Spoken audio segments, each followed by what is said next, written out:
Hey guys, I'm Dov, and today I'm back with more Total War Warhammer 2 online action. And look at that proud Druki salute there. At ease, sir.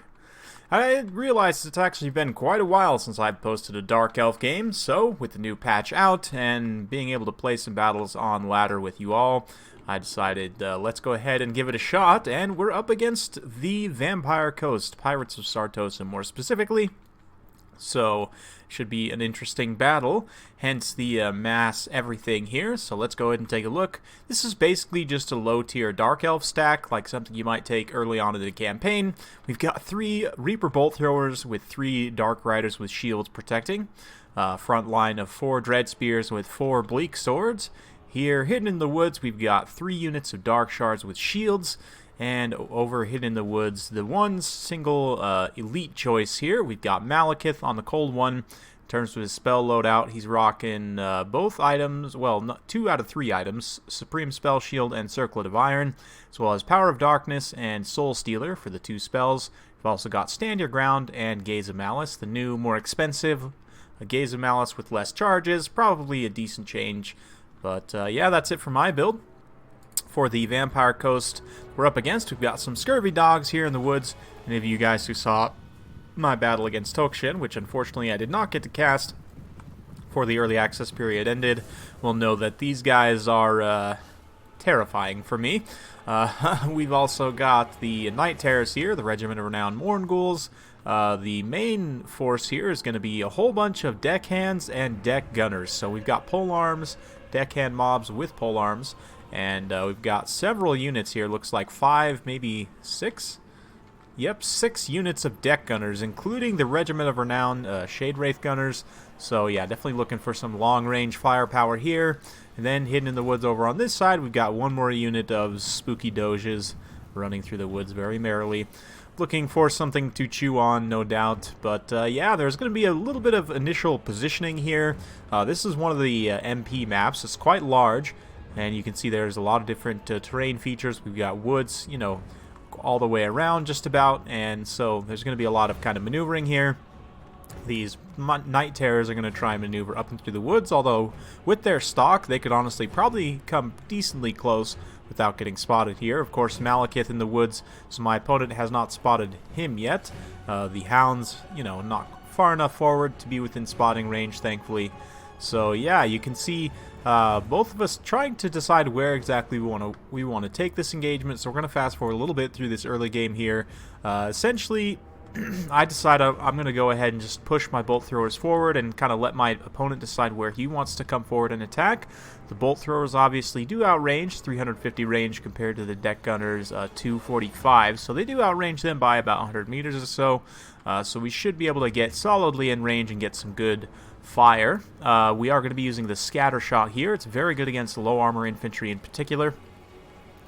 And yeah, so going to be good against these deck gunners here. A bit of an errant shot. I wasn't really meaning to shoot into the deckhand mobs too much. Mostly wanted to focus fire on these units in the back line. Deck gunners really don't have that much HP at the end of the day. You can see after taking a couple shots down to less than 2,000 HP without having dropped any unit models there. But yeah, they're relatively squishy. So if you can hit them with something, you know, they'll generally fall over pretty well.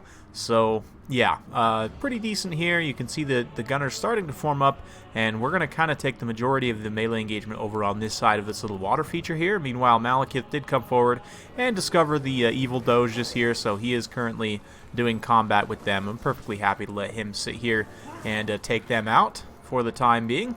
Meanwhile, over on the far side, this unit of evil doges is going to come pounce on this unit of artillery, and I'm not going to 100% catch it in time, although those Dark Riders will mostly be on station to protect. But a little bit sloppy on my part, but you can see we're firing into this nice juicy blob of deck gunners and zombies here in the center. Shade Wraith gunners won't really take a whole lot, although they have extremely low HP, less than 2,000 HP, so despite that physical resistance, you hit them with something and they'll generally take quite a bit of damage. At least in melee. But yeah, they are starting to return fire a little bit here. You can see some fire coming in there from the Shade Wraith Gunners on those Bleak Swords, doing some good damage, some good leadership damage as well. Although some friendly fire leadership damage actually sending those zombies just about into crumbling. You can see the Dark Elf Infantry kind of slowly pushing forward all the way across the board. Meanwhile, Malekith is over here with some of the Dark Riders fighting these Night Terrors here. We had dropped one Soul Stealer just to heal up Malekith. He's doing perfectly fine, just, you know, slapping these guys around a little bit here. And again, I'm perfectly happy to let him kind of duel this high-value unit away from the deck gunners, you know, in the area where they really can't get to him very well. Although in the front line, things aren't really going as well as I would have hoped. Arnes is in here. She's doing her fancy spins and kicks and stuff, mixing it up with the Druchii infantry here. Oh man, that seems excessive for one dude, Arnessa, but she beheads him with her foot there, which in and of itself is quite impressive. And yeah, you can see these Dark Elf infantry over here getting routed off. The Vampire Fleet Captain here with Lore Vampires doing a great job summoning up plenty of deckhand mobs to help protect the backline. Unfortunately, can't really protect the backline against the Bolt Throwers, and they are currently just shredding these deck gunners. And the deck gunners are trying to return fire here, it looks like, onto those Dark Riders. They're taking down a few unit models, but yeah, it's pretty brutal for them overall. They just don't really have too many high-value targets to shoot at. I generally find that's the best way to go against the Vampire Coast. You can see these Dread Spears here taking some solid fire.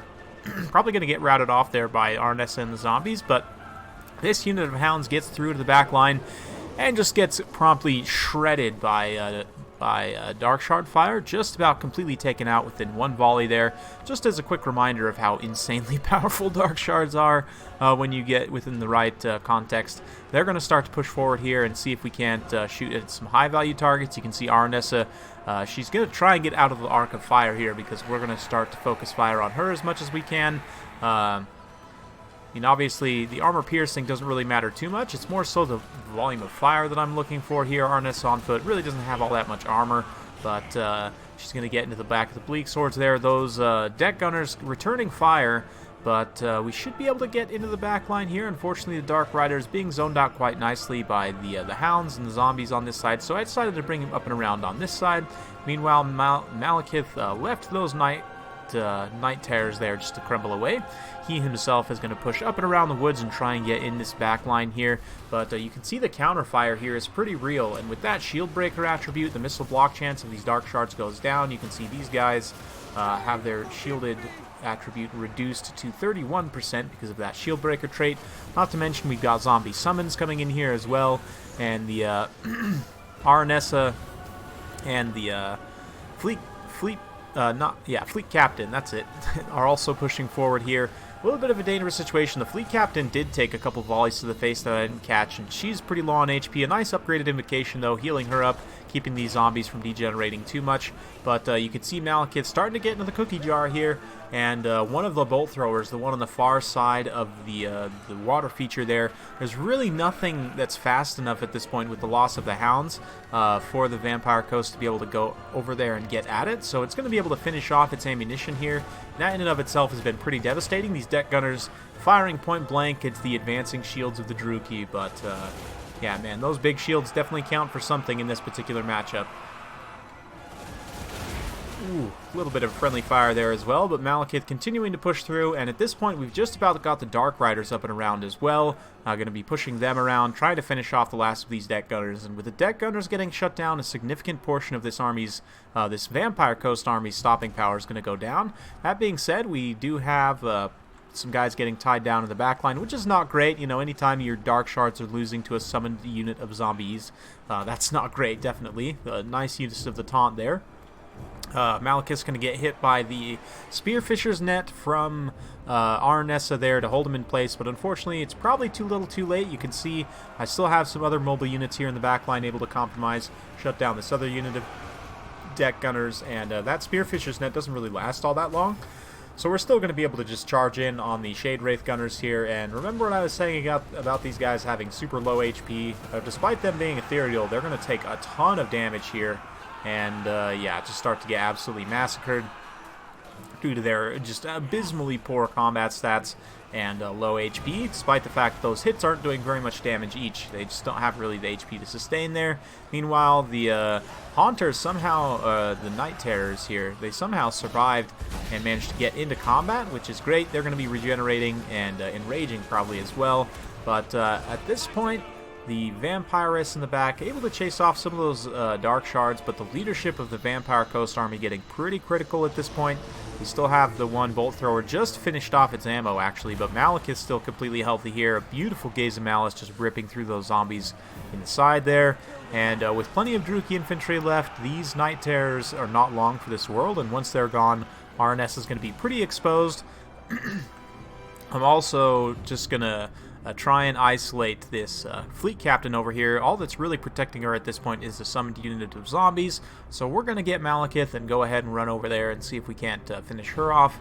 Meanwhile, Aranessa and the Night Terrors here trying to finish off the very tattered Dark Elf infantry, but they're fighting gamely, taking down a few more of those Night Terrors down to only 3 unit models, crumbling and everything, just really not doing great at this point. The zombies haggardly hurrying, trying to get into a position, but at this point just taking way too much damage. You can see Malekith coming in here. He's got one mission in mind, and that's to finish off this fleet captain here. But we'll see if Army Losses gets there first. Looking pretty bad, all things considered, and that rear charge there actually is enough to finish off the leadership just about. Aranessa routes, and with that, the rest of the army is going to crumble away. Everything except this summoned unit of zombies, of course. So, very well played to my opponent. Hope you guys enjoyed watching that one. I played another battle in this matchup where I was the Vampire Coast, and I had another player Lightning Strikes bring a similar build against me as the Dark Elves, and it worked out pretty well. He had traded out some units for Shades, so it was similar overall, but I think he had more Chevrons on his front line, and he had Shades and like one less Bolt Thrower. But the Shades in particular I thought was an interesting pick because although they don't have the shields to block, they have stalk so they can hide, and they have better melee stats, so they would be perfectly happy fending off these dire wolves. It actually was a pretty tough battle for me, but I might show that one off at a later date. But anyway, a pretty fun matchup. I do think that the Dark Elves are one of those factions that has the right tools to deal with what the Vampire Coast can bring. Obviously, this build from my opponent, I don't know that I would necessarily call this ideal. I definitely think against the Dark Elves, you're going to want to bring some mortars, just because mortars are really good. The Vampire Coast mortars are more effective than the Empire mortars, and they're just generally good against low armor targets. The Dark Elves are going to tend to bring a lot of low armor, some high value, some maybe not. Like this stack, honestly, just it's like I said, it's like a low tier campaign stack. It's really not a lot of high value targets here, but the Shades, like I was mentioning earlier, would have been a good target for a mortar, or even just firing at these Dark Shards, or, you know, this front line. You can do a lot of damage with those mortars, so probably would recommend maybe 1 to 2, maybe more in this matchup. The Deck Gunner is not a bad idea, but I think investing in this heavily you're gonna have a hard time protecting them, so maybe 1 to 2 Deck Gunners, and then maybe going with a little bit wider build with more Hounds to get in and harass, try and get maybe at those artillery pieces, you know, challenge the Dark Riders in the mobility game. The Mourngul's an interesting choice. I'm not really a fan of the Regiment of Renown, even though they have excellent stats. That Rampage just makes them unmicroable, which is really rough in my opinion.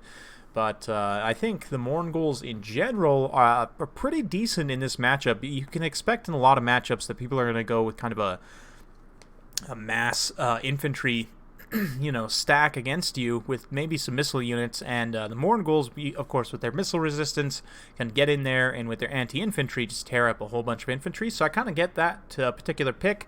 Unfortunately, they were kind of squandered there fighting Malekith. Had they been fighting in that front line, I mean, granted, Malekith would have been free to support the front line engagement as well, so a bit of give and take there, but definitely think that having a few to help support the front line engagement, or even to get into the cookie jar, like if you were able to excuse me, get into someone's back line of Shades with some Mournguls, they would actually do pretty well, I think, at tearing the Shades apart. But yeah, so definitely like that pick in this matchup. There's still going to be a lot of back and forth just because the Dark Elves are pretty dynamic in what they can bring. People are still kind of experimenting with the Vampire Pirates to see what what they can bring to the table. So, yeah, still plenty of time to shape this matchup, but hopefully you guys enjoyed watching this one. If you do like this sort of content, be sure to like, subscribe, hit that bell notification button so every time I upload a new video, you'll be notified.